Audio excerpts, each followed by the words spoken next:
Welcome to the Beat Cancer Answer. Tonight is October 26th, 2023, and tonight we'll be talking about sugar and cancer, but particularly getting through the holidays. Uh, and what do you do when you're going out all the time, or candy's in the house and things like that? So, got to do the little preamble. This is not medical advice. We don't speak about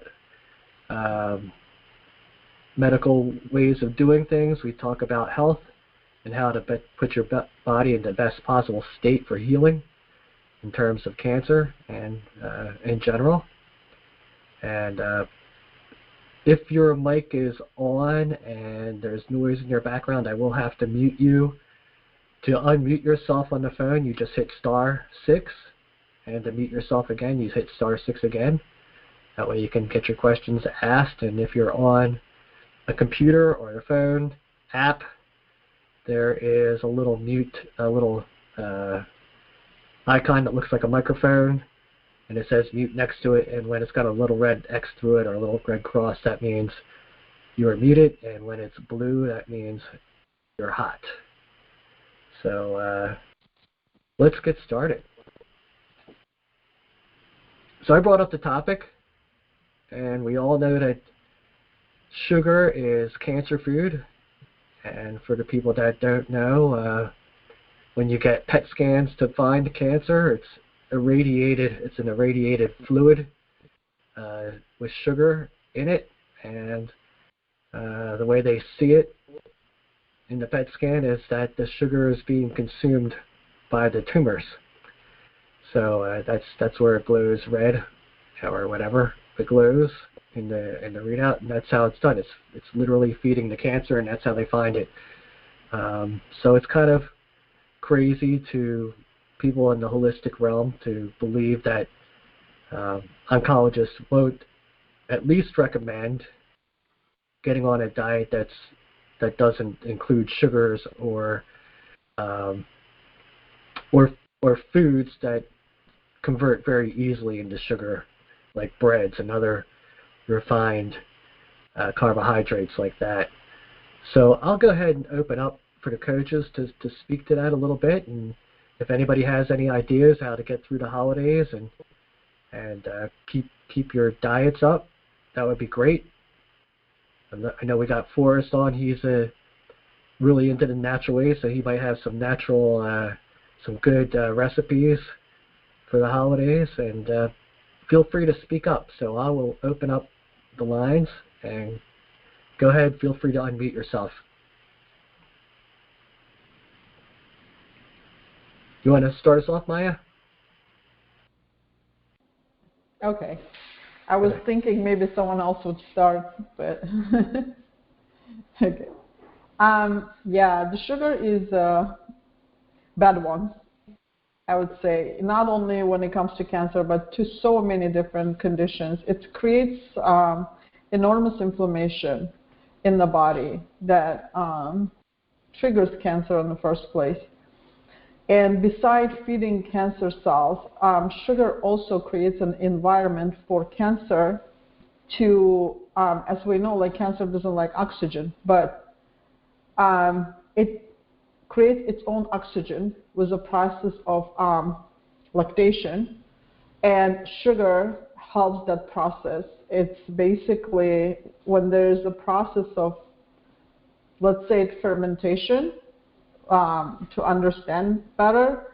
So when that process occurs, it creates little bubbles in the air, and those kind of the air the cancer cells survive on.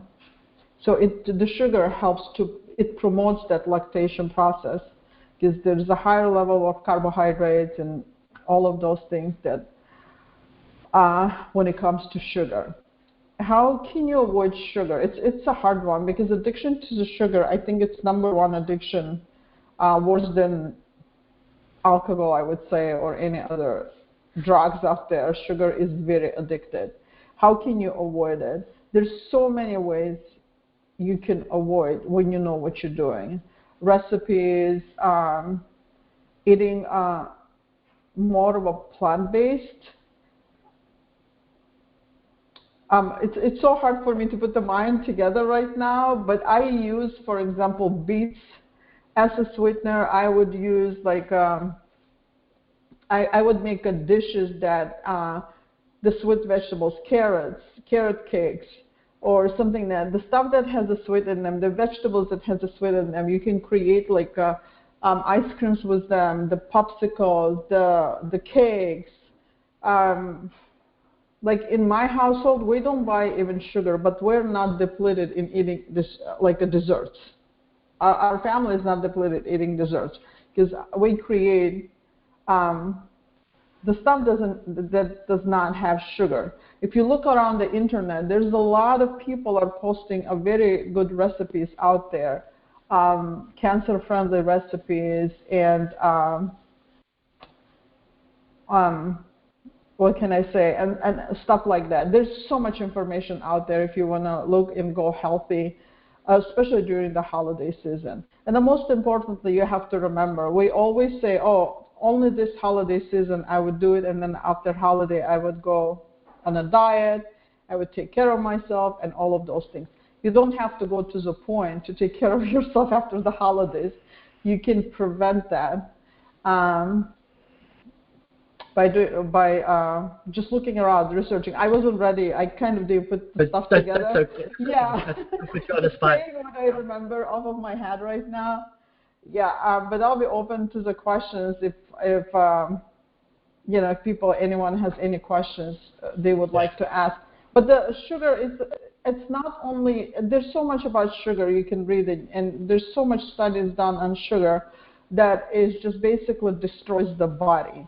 The body goes in such an acidic level environment that just the goes into inflammation process and then damages the cells, damages the mitochondria, insulin resistant, all of those things when you put together and it just affects the entire body. There's no organ that would just be affected by sugar, only one organ.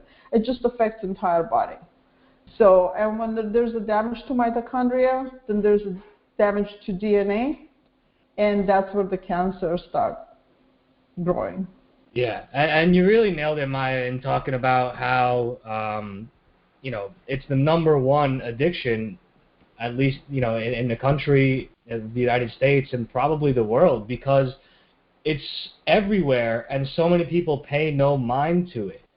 A Right. lot of people think, oh yeah, I'll cut down on sugar, okay, so I'll eat less cookies, or I won't eat dessert. Yeah. But if they're not mindful of what they're eating in general, Right. there's going to be sugar in their ketchup. There's going to Right. be sugar in their mayonnaise. There's going to be sugar in their packaged, turkey if they're eating that. There's going to be sugar. Sugar is put into every single product on the market in some shape or form as Yeah. far as conventional products go because, well, what do the companies want to do? They want to make sales. So if they put a little bit of sugar in there, your body gets Yeah. chemically addicted to it. Now you're really enjoying it, and Right. you keep coming back for more. And so it's absolutely astonishing when your eyes first become open to the quantity of sugar that are in things like you don't expect. Exactly. Yeah. Drinks are the easiest one. Drinks, sodas, soft drinks, even most juices. Yeah. There's so many added sugars in them, and when you see the visual representations where people will take, for example, a can of Coca-Cola and give you an example of the dry scoop of how much sugar is actually in there, it's Mhm. grotesque. It really is. And when it's in a liquid form and it's dissolved, it's just so easy. You just knock it back and it's done. It's a Yeah. very unfortunate thing, one, because it's put in the, all the different products, and not so sneakily, right? Because anyone can look at ingredients lists and, nutrition labels and see what's disclosed there. Most Right. people overlook that. But there's also a larger issue in how sugar and sugary things are used in society as a reward system. I know Yeah. at least when I was growing up, that was the reward system. And so we train kids to look forward to these sugary things as a prize. You know, so, oh, eat your dinner, and so you can get dessert. Halloween is coming, yeah. Yeah, exactly. Halloween is coming. It's all about candy. It's all about sugar, right? Exactly, Yeah. yeah. And Yeah. so we create not only the physical addiction, but the emotional addiction too, in that we train ourselves and we train our children. All right, yeah, I'm going to get through this so I can get to that sugar, so I can get to it. And then like Maya mentioned, it's so all-encompassing in how it affects us. Not only is it, frying our, insulin receptors and causing the inflammation, but when we get those sugary things, we get those dopamine spikes because Yeah. it feels so good. We get, all those neurotransmitter spikes based on this reward system that we've implemented for ourselves, and then it fries our dopamine receptors at that as well. And then, you feel less good about doing other things. And it's such a like understated and valued change people can make in their lives, just cutting out sugar in Yeah. most forms. Yeah. Yeah, sorry. One more thing that I want to add. It's not only sugar, the white powder people consume. The um, there's also bad carbohydrates that also converts into the, like, it would convert into the fat, and that glucose energy for a little bit the people getting, that also, like, goes in, to me, goes to the same category of sugars. Yep, You know, absolutely. so people think if I'm going to stop eating sugar, but I would continue eating pasta and other stuff, that is also equivalent to the sugar intake. What people, people think, like, okay, I cut down on sugars, I'm not eating sugars anymore. But you are loaded with the carbohydrates, with other source of carbohydrates. So that's another also to pay attention to when it comes, especially during the holiday season. We're going into the big holiday season right now. Next week is Halloween, and I was joking yesterday. I said, like, I think for Halloween I'm gonna get like bags of mandarins and give a mandarin away this year, instead of giving away a sugar. The candy. Um, so I think that's what I'm gonna do this year. I'm gonna grab a bags of mandarins and give away a mandarin. It is also sweet. It is also sugar, but at least it has a little bit more benefit than the candy would be itself. Um, like Zach said, yes, we've been trained to eat a lot of sugar, unfortunately. Unfortunately. Yeah, I think people need to remember too that the holiday season, it isn't a season for eating. It's just one day, right? It's just Thanksgiving Day, or it's just Christmas dinner. It's you don't have to eat like a crazy person Yeah. the whole holiday season. Let's not forget that a lot of holidays are Hallmark holidays, so they've been created to make money for companies. There is basically a lot of meanings behind those holidays. So let's remember that. Like, let's say Halloween. Maybe it is a fun holiday, but why there's a candies, and tons of candies. There's not only one or two candies. There's like bags and bags of candies. It's insane. So, yeah. And then magically, around all these holidays that are sugar-centric, both in candy or refined carbohydrate form, you get the magical sensation of flu season. Whatever, suddenly everyone's sick from the sky, right? Yeah, exactly. There was a study done actually on, I think Japanese scientists did the study on a sugar. He fed the spider a sugar, and spider, like crazy, start going like crazy, making his web, and for about 20 minutes, very fast, faster than he would usually work on, and then he just dropped dead after that. So this is how much like the sugar affects people. Like, I know of another study. It was done on rats, and one set of rats, they had sugar water that they were drinking, mhm. and uh, they could not regulate. Their brains could not regulate their satiety, so they would drink the water and they just gorged themselves on the food, while the other rats that just had water ate until they were sated. So that's another thing that happens too. You lose control of your satiety, and you Yeah. wind up eating more than you normally would have. Mark, it looks like you got something to say. You're like waiting patiently, but your mic is Well, hot. well, I want to talk a little bit about fat, because we know that an excess of fat of any form causes insulin resistance, and this is one of the really big problems. Carbohydrates sometimes aren't a big problem as long as the fat intake is very, very low, because it's the fat that causes type 2 diabetes or insulin resistance. So I also want to talk about fruits.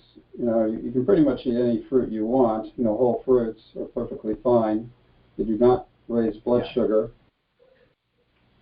as long as one's consuming a reasonable amount of fat. Less than 15% of calories as fat that's kind of the threshold. So, we can get away with consuming lots and lots of fruit. It does not raise blood sugar. I work with lots of patients. We check their blood sugar. I work with diabetics, and we put them on a high fruit diet. They do extremely well. So, and then there's, refined carbohydrates, like white flour. They can have a high glycemic index, and so can potatoes. But there's something you can do to potatoes if they're cooked and then refrigerated and then warmed back up again. The starch has become resistant, and it doesn't cause major blood sugar spikes. I have So, a question. the fat is something, that's sort of the context of what sugar is going to do. Refined sugars or even, complex carbohydrates. Yeah. So, Yeah. yeah, and then I wanted to talk about a little bit about protein. So we know that cancer cells do utilize a bit more sugar than normal cells, but they consume much, much more methionine than normal cells. And there's a type of PET scan that's based on radioactive methionine that produces extraordinary images of tumors. So in my research, I basically let go of the whole sugar thing completely, and we focus on methionine restricted diet, which means no animal products for sure, because they're extremely high in methionine, and kind of limit the high protein plant foods. So that's what I wanted to say. Thank you. Mike has a question. Hi, can you hear me? Yep, we can hear you. Hi, I have several questions. One of the questions I have with mushroom, is it good to eat raw? No. No. No? No. Okay, that I was hearing different things about it and I wasn't sure. And another thing, I noticed like with sugar, I love sugar. I know it's bad for you. But one of the things I learned about sugar is that I try to get rid of things that have, there's a liquid that's a sugar, because I know your body absorbs it very fast. And also what I do, I don't eat sugar when I'm like watching TV or drink anything sweet. If I have sugar, I have to be active, because I already know, like when I was younger, my sister used to eat a lot of sugary things and food, and she would just go crazy, jumping around in the house, and I'm like, oh my goodness, what is going on? And I was like, is that sugar? So for a long time, I realized if I have sugar, I have to be active so I can burn it up. Right. And then, So, One more thing about sugar. Sugar also interfere with our digestive dysbiosis, with the microbiome. So Right. when people eat a lot of sugar or sweet stuff, they would grow, the stuff like candida would have an environment to grow, or bad bacteria to grow, yeast, candida, and other stuff. And that's another reason people do crave sugar, because their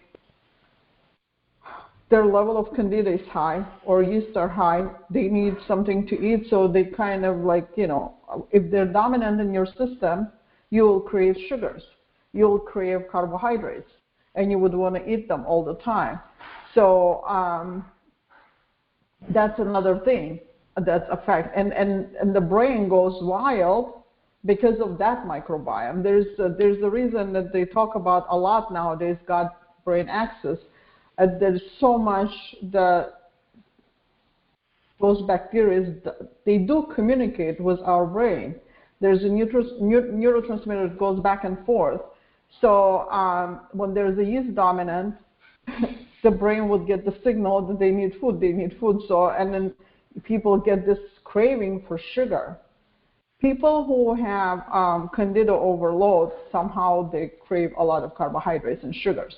So that's another way also to look at it. And when there is abnormal digestive system, when digestive system is not functioning well, so entire body does not function well.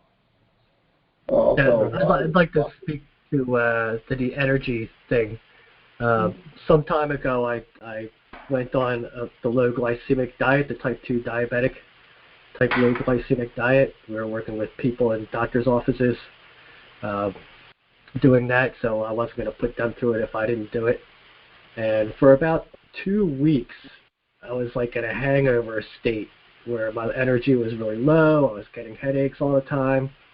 But right around the 2-week mark, it was like a light switch flicked on, and all my energy came back, and I felt great, and I didn't crave it. It was just life as normal at that point. And I do notice that when I do have, say I'm out or whatever, or holiday or whatever, and I have a piece of cake, boy, I pay for it. I really notice when I have that intake what it does to me. So until you get off of it, you won't really realize how you feel when you do have sugar come into your system like that.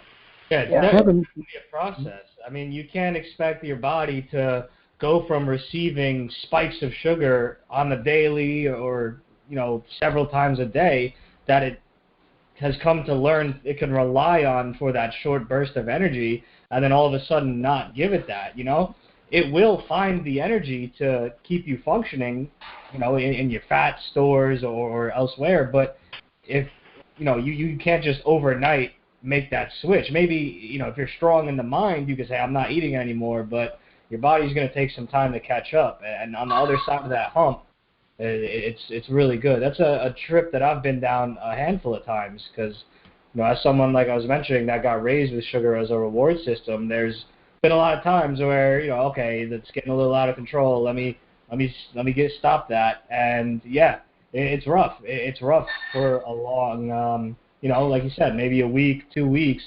and you really just get those intense cravings and you feel low energy, and it's like, okay, maybe I'll just have a little bit. It's a slippery slope there. I have another question, if possible. Yeah. Sure. Okay. I noticed that like I read labels and stuff like that.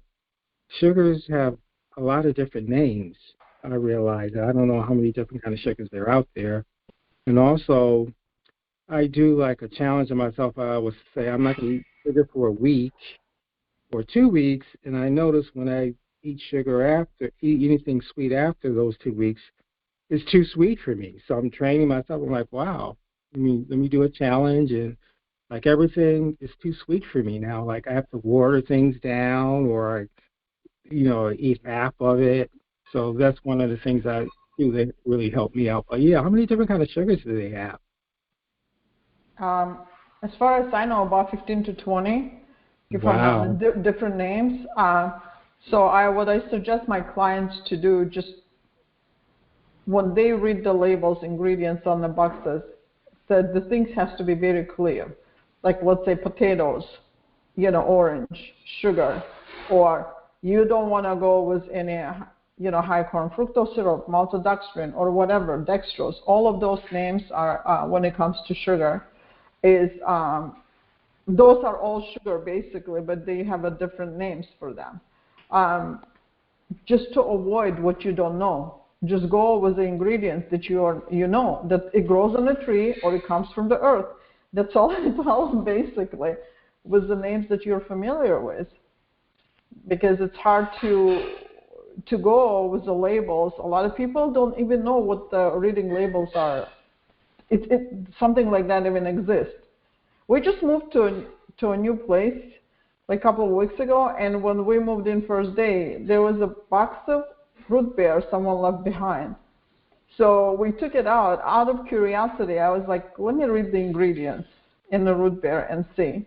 When I read the ingredients, it just blew my mind because I completely forgotten what those even taste like. It's been like years, 20 years probably. We never buy those things. I completely forgotten what they taste like or they look like or anything like that. So when I looked at the ingredients, it just blew my mind away. There's so much junk in that root beer can. It's crazy. Yeah, That was one of my favorites. Yeah, I know Yeah, a lot and of people do that. also too, sugar substitutes. They're even worse. And Yeah. sugar alcohols. That same rat test that I was talking about, they used sugar alcohol, and the rats still could not control their satiety with the sugar alcohol. Yeah. And it does affect the neurotransmitters. Those sugar alcohol does interfere with the microbiome. It changes a lot of things in our system, inside of our body. Yeah, and there's more and more, things rolled off the assembly line as days go on, right? They keep coming out with new and new. They're probably just cheaper to produce and cheaper to produce chemicals that will taste fantastic to your your taste buds, and who knows what they'll do to you. There's new ones being manufactured all the time, so you Right. always have to remember when you're thinking about what you're going to consume, where is it coming from and who's selling it to you, right? 'Cause Yeah. how can can you trust them to care about you, or do you have to scrutinize what they might be giving to you? Right. We should not forget that our DNA that's been built up in our system is DNA of our ancestors who never consumed such a high amount of sugar ever. And our DNA is not familiar with all these new things that we're coming up with, like sugar substitute, this substitute, that substitute. Our DNA cannot recognize any of those things. This is all new to our system. Our DNA knows what the apple is, and it would digest, it would break down the apple. Our DNA knows what carrot is, but it doesn't know what Splenda is, it doesn't know what other things are. So that's why it doesn't matter what they come up with to support your diabetes or whatever is out there. It's not our body, it's something new to our body. To digest and go through that phase of modification in our body, to go through those modifications, it would take years and years. And we wouldn't even know, probably our generation wouldn't even know, how did it affect our DNA? How did it not affect our DNA? Did it make us better or worse? We wouldn't even know yet. Maybe future generation could tell us something about it, but not us. So those are the things we should not forget. And our ancestors did consume very little sugar throughout the day, if they did. So compared to what people consume nowadays, it's like what is it, like a pound or something? A pound. I think it's like a wheelbarrow. I saw somebody with a wheelbarrow dump it out and say this is the average for the year. Exactly. And it's just so important to remember that all things come at a cost, right? Mm-hmm. That's because that's how the marketing gimmicks get people.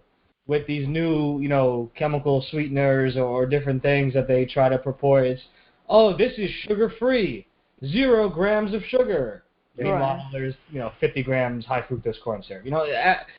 People have this delusion that they could just get away with it. Oh, well, this doesn't have sugar and it tastes super sweet, blue raspberry flavored deliciousness. No, Yeah. I'm all right. Like, Yeah. no, come on. Where's the reality, right? Or all it says all natural. I Yeah. get that so much from my clients. They would text me pictures. They go to the store and they would say, "Can I buy this?" And they send me a box, whatever the box is, and it says all natural. I'm like, don't send me the box. If you want me to tell you yes or no, send me the ingredients and I'll tell you yes or no. So that's another thing. All natural doesn't mean all good. All organic doesn't mean it's good also. So many things have become greenwashed, and that might be a new term for some people. Yep. As the world and a lot of people in society have kind of realized, hey, maybe I should be doing things more natural. I should be eating more natural things. I should be a little better, right? Marketing companies, they know this, but they also know that if they make people think that something's natural, good, healthy, organic, blah, blah, blah, a lot of people will just stop there and not actually do the due diligence to see what it is and not see past the marketing of it. And so that's what it's called, greenwashed. You'll see so many things, so much packaged garbage What about that look. stevia? What's that? Yeah. Mike? What'd you say, Mike? I don't know if he was talking to us. Oh. But yeah, that's a term to look out for, greenwashed, and that's a trick that is very prevalent and only becoming more prevalent in this day and age. Right. I totally agree with those things. Like I'm not a big fan of any like powders or any protein powders, any collagens out there. I'm not a big fan of them, and I think they've been created by just the companies to sell them.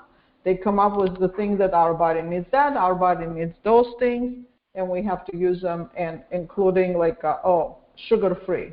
But if it's sugar free, what's in there that makes it sweet? Those are the things that we have to always look for and pay attention to those things, because our body doesn't. It never meant to take those collagen powders. It's never meant to take those protein powders. Our body doesn't know how to work with them. I don't know, break it down. I mean, there's so many. We have everything it's coming from the plant, everything. And that's what people, when you decide to go on a diet, always look back and just go simple way of going on a diet is just take whatever was provided to us from the beginning. All the fruits and vegetables. Did they finally put aspartame on the carcinogen list? Yeah, it is a carcinogen. Yeah, but it's still in stuff. I mean, like diet sodas and. Yeah, it is considered to be carcinogen. I believe it turns into formaldehyde, just slightly below body temperature. Yeah, it is. It's just something I read someplace. I don't have anything to back that up. I actually am gonna say like so I have a desk here and it's a glass top.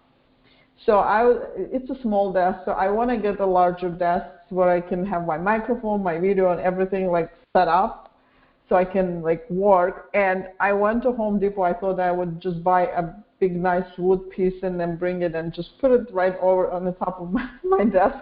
So I went there and I'm reading. It says like wood laminated and other type of wood and stuff like that. I'm like, what does that mean? Like I asked people. I said like, is it treated? Is this wood treated or not? So they go like, we don't know. So I Googled it like to see the difference. So the difference, yes, the glue they use to put it together, the pieces, does contain formaldehyde. So I'm like thinking, okay, I'm going to be spending 8 hours at my desk that has the formaldehyde, and I'm going to be sitting there and breathing, because it's it's an air. It would like it would release, it would off the gas. So I am like, oh, I better step like with my small desk, like a glass top. That would be way better.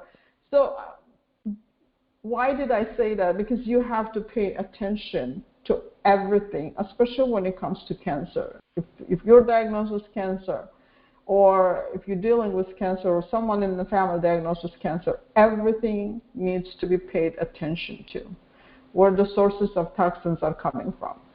Yeah, absolutely. And people will, you know, yeah, when you have cancer, it's absolutely essential to start paying attention to as many things as possible.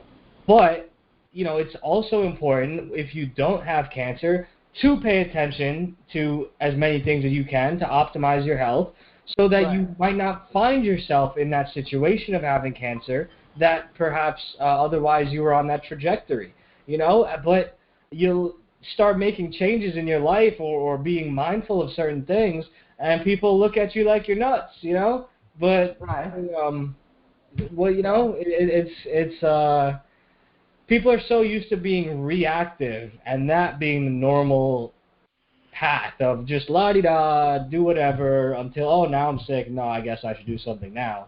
No, it's important to take steps to optimize your health no matter what, you know, and it's on all levels. Like, I don't touch receipt paper. I don't touch receipt paper ever, because it contains bisphenol A, bisphenol S, and, you know, very harmful endocrine disrupting chemicals.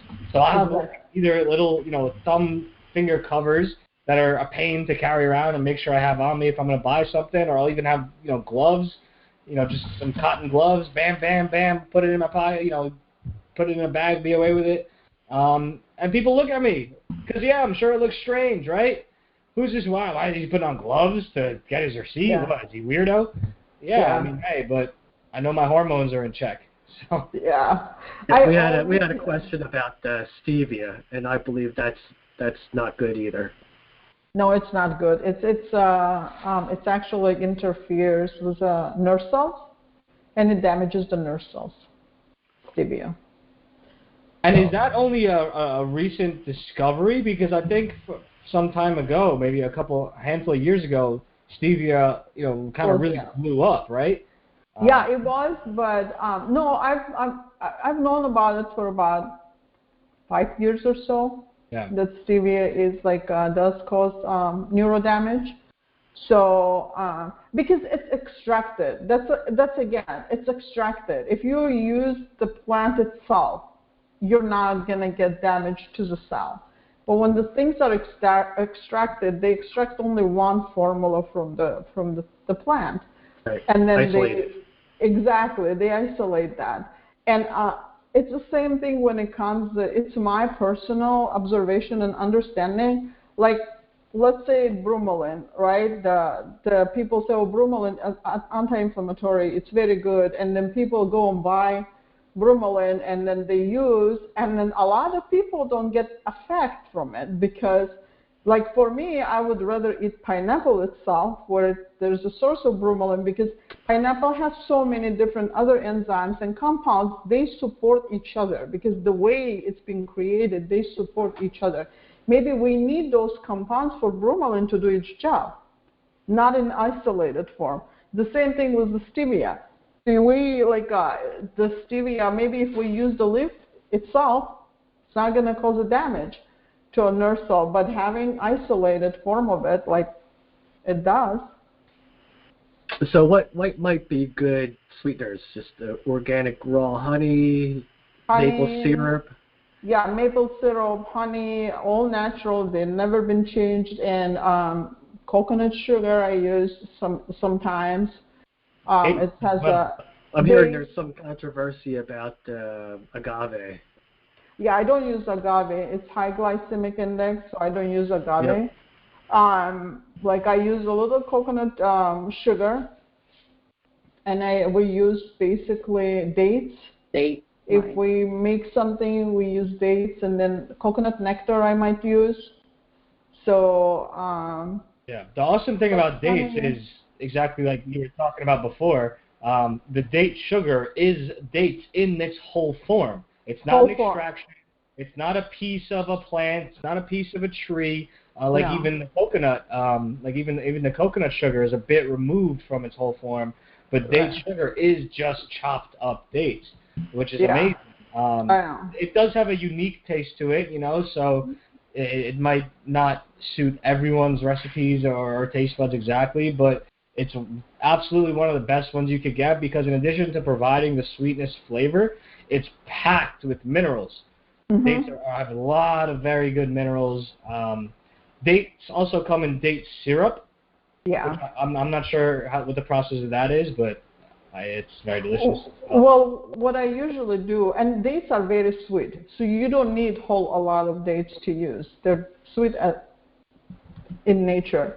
Yeah. So the way I do use the dates, I soak them in the water and then I blend them, and then I just make this like a cream, and I just keep it in the fridge, and I would take a teaspoon or whatever when I bake something. It had actually taste like a caramel. I love taste of dates. So, and I would put if I would make like a pecan pie or something like that, I would put it in there, would make it with dates. So, because date syrup is very expensive, I just do it like that. Yeah. How about molasses? What's Molasses is good, but yeah, molasses is good. I would recommend molasses. It does contains a lot of minerals. It's just when it comes to cancer, I would just stay away during. Yeah, from the sugars as much as possible. Yeah. Right. Stop trying to cope. Yeah. But molasses is good. If shoot fly pie, I love it. Yeah, they contain a very good level of like manganese and iron and other sources. Is it important to differentiate the types of molasses? Because I've heard people say, "Oh, only blackstrap is okay and the rest is no good," or I'm sure there's some variance in the quality or composition, right? Yeah, I personally use blackstrap molasses. It's organic. It has to be organic, so that's all I use. Never used another form of molasses, so cannot talk about it that much. Yeah. Yeah. Nice. Well, we have some people on that are our guests. Do we have any questions?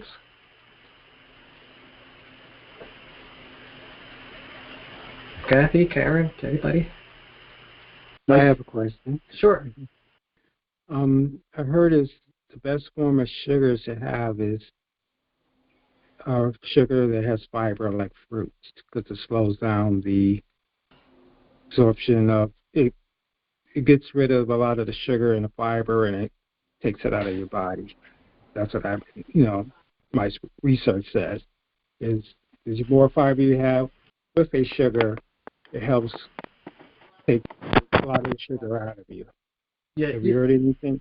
You'll hear things like it was popular for a while. It's called net carbs.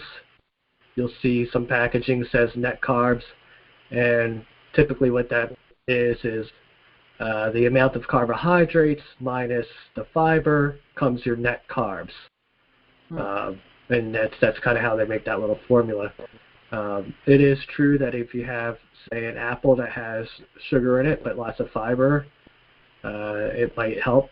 But I wouldn't say have something with sugar and add a fiber substitute or a compound to it to kind of negate the sugars. You're just better off not having the sugar. Now, that being said, fructose from fruit is a lot different than having regular sugars.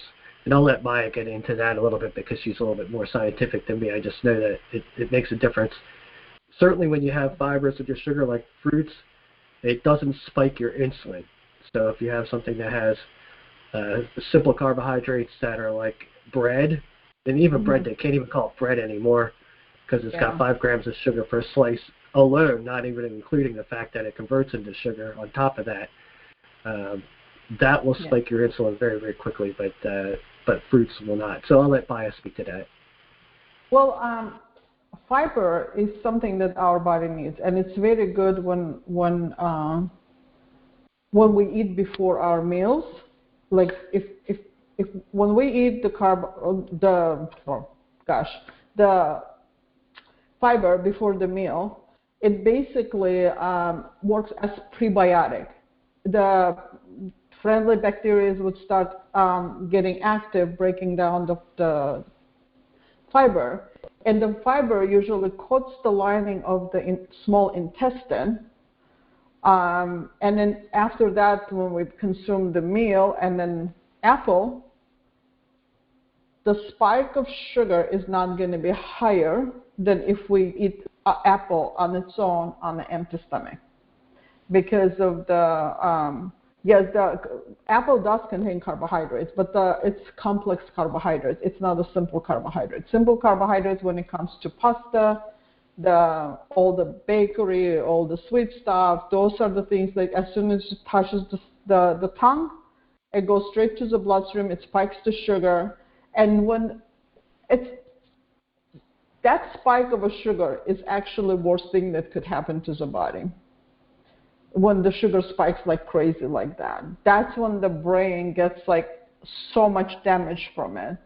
Instead of having fiber and then protein and then fiber meal, like the protein and then your sugar intake, not sugar in form of like a let's say dessert or apple or any fruits after your meal, then the release of sugar happens very gradually, like steady and gradually. That spike of a glucose doesn't go to the brain, and it does not cause a lot of damage. So eating apple, like I would, for example, suggest, that's what I do, and I suggest clients of mine to eat after meals instead of eating on an empty stomach. Yeah. Well, the whole thing about insulin spiking is really, really easy to see. Let's just go through an average person's day going to work. They're rushing out the door. They stop at Dunkin' Donuts. They get right. We'll just say they made the healthy choice and got a bagel. They call that the healthy choice. A bagel and a coffee.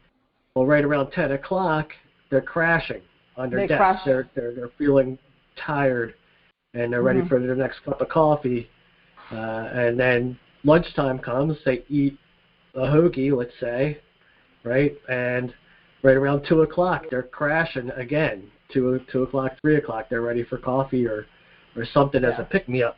And let's not forget how many pumps of syrup and whipped cream are probably in that coffee, right? Right. Even if it was black, just having the bagel, that was the spike of insulin.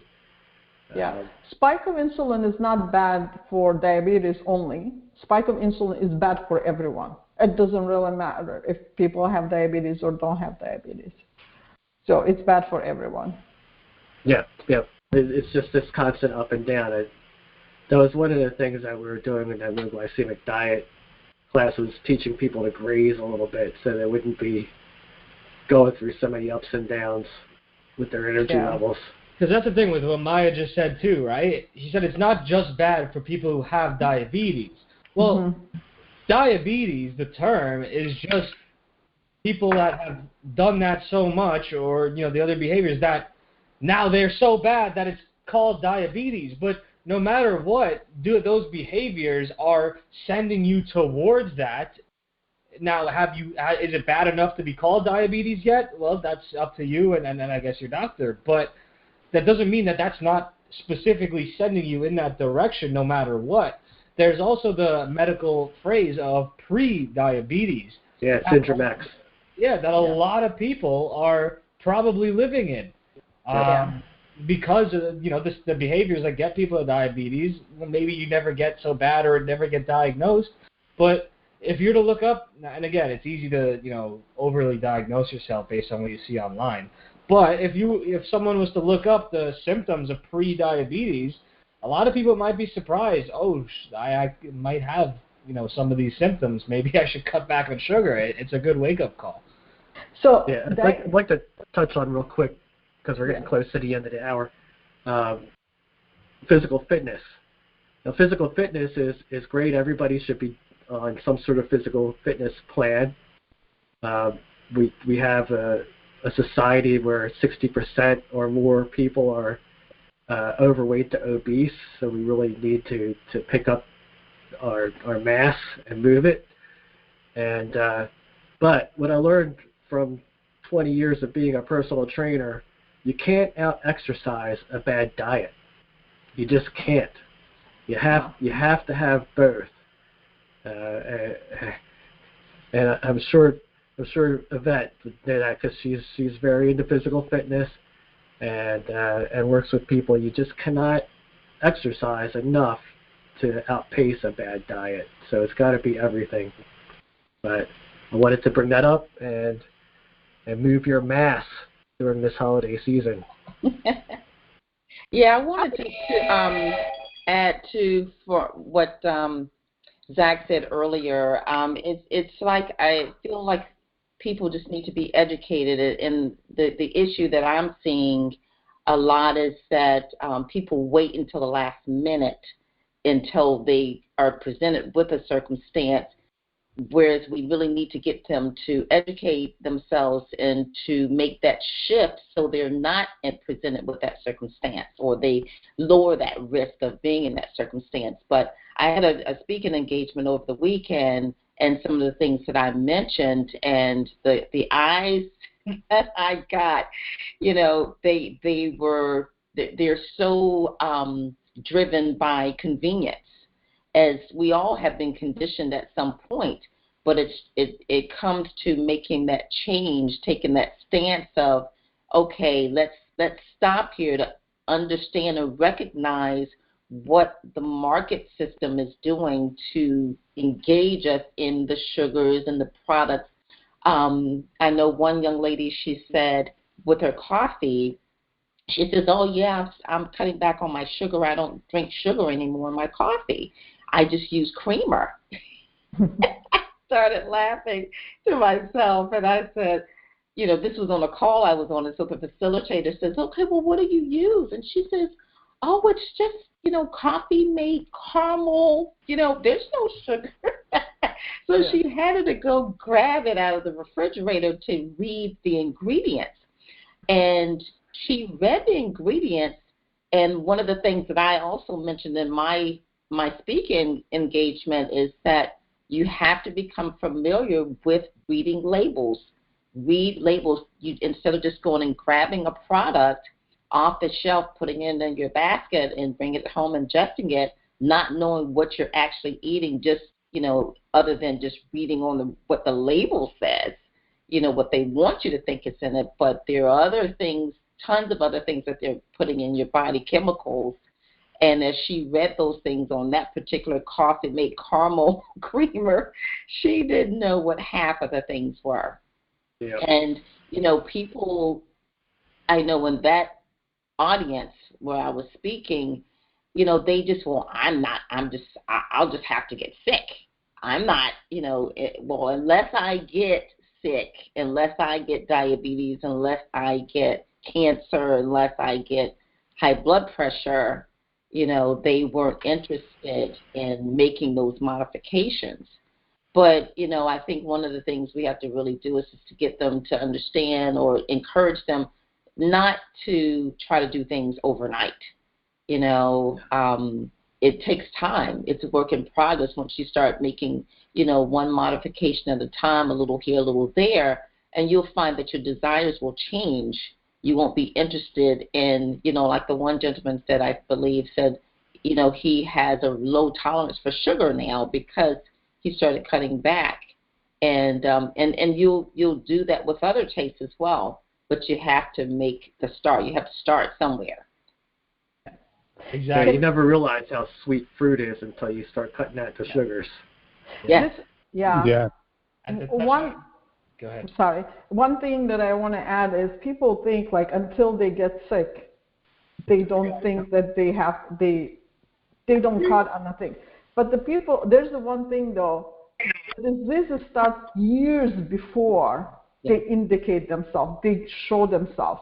Because the body tries to balance, the body tries to heal it.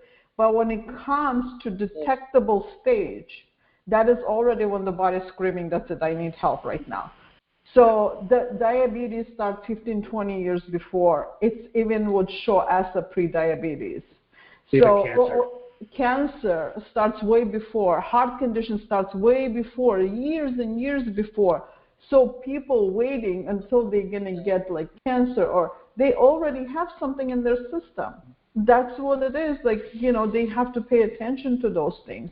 And it's a simple thing. It's like after you eat your meal, if you move for 10, 15 minutes, you're going to decrease that spike of blood glucose by a lot. Just doing a simple movement, just a simple walking, muscles has to contract to absorb the sugar and take it.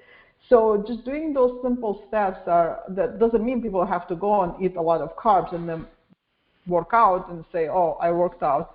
No, but not going and sit down after you eat your meal and just relax. Just getting up, walking around for 10, 15 minutes would do a big change to the body. I specifically have made efforts to walk my dogs after I eat dinner. It's just like the perfect time. It's a low, it's not a crazy, rigorous activity, but it just gets me moving for a half hour, an hour, and I really try to do it whenever possible, right after I eat a nice big dinner. And it's wonderful.